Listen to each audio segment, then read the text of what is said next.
So it's come to this in the United States of America. Some people would rather see this country go down the tubes just because a sort of black man got elected president.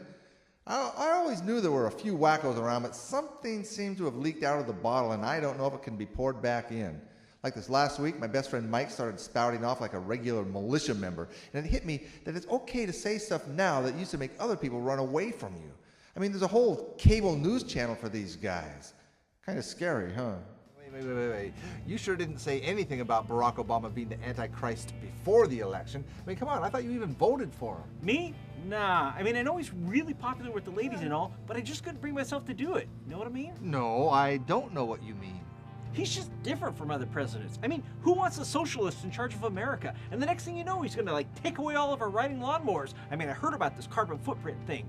He wants us to all have push mowers. I don't think he's going to take away gas mowers. Come on, that's ridiculous. Hey, I heard on Fox News that he wants all the lawn mowing services to go green.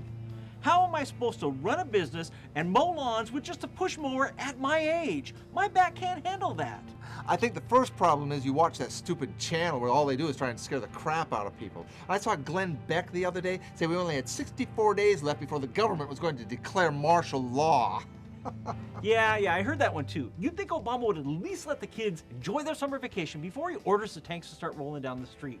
The thing about Glenn Beck is he's just trying to get us ready so that we don't panic when everything comes down. Well, I gotta take Lisa to soccer practice, so we'll just have to continue this conversation some other time. Hey Steve, can I borrow some propane for the barbecue? I kinda ran out yesterday and I got a killer deal on Spam at the dollar store. $12 for a case. Knock yourself out. I'm just saying, my 5th period teacher said it was true. That's why I'm asking. No, it's not true that Barack Obama was born in Indonesia, and yes, he is the legally elected president of this country.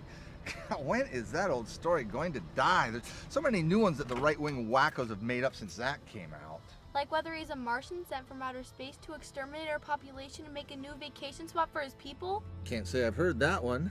It's pretty good, though. Dad, I want to believe he's going to be a good leader. I mean, he seems like a nice guy and all, but he doesn't look like any of the presidents you see in books. No, he doesn't. But maybe that's a good thing. Lisa, the world is changing, and everyone, including your 5th grade teacher, what's his name again? Mr. Harris. Yeah. He has a picture of Ronald Reagan on his desk. Well, Mr. Harris needs to realize that Reagan's shining city upon the hill from the 80s is now pretty much a ghost town with just a couple of payday loan places and maybe a jack-in-the-box. Do you think we're going to let a foreign country buy us like Iran or Venezuela? Well, Mr. Harris told you guys that? No, I heard some boy at lunch said it. He said his dad's a mercenary soldier, whatever the heck that is, and he thinks we're about to be sold to some other country. I hope it's somewhere where they keep things pretty much the same. I mean, who wants to have a dress code or something? No one's going to buy this country. Okay, China, Japan, and Saudi Arabia have bought a lot of real estate and stuff, but we still own this place, okay? I hope so. I can get out here. I could walk the rest of the way. Yeah, sure. What, you don't want to be seen being dropped off by your dad? What am I, that lame these days? Well, I need to walk a little bit before practice, but thanks for the ride. Can you pick me up right here after we're done? Because I need to walk a little after scrimmaging or else my hamstrings will tighten up. Love you, bye. Yeah, sure, right here. Don't want you to pull a hamstring from being seen with your stale old dad. I tell you, it's going to happen and soon. I heard about it on Rush's show the other day. Obama's going to make every man in this country get circumcised. Are you freaking kidding me? I kid you not.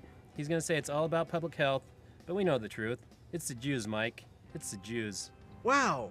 And I was just worried about him taking away my riding lawnmower. Dude, this is serious. Oh, Rush and Hannity are in on this one. There's no way the government will pull this one off. I know they think they're so smart, but the real men of this country won't stand for it. We still have our guns, thank God, and when they come knocking on my door for my procedure, well, I won't go out like a little punk bitch, I can tell you that. Guns? Wow, I mean, I really want to keep my riding lawnmower, but violence never solves anything. I mean, somebody could, get hurt. You think? You know how many gun owners there are in America?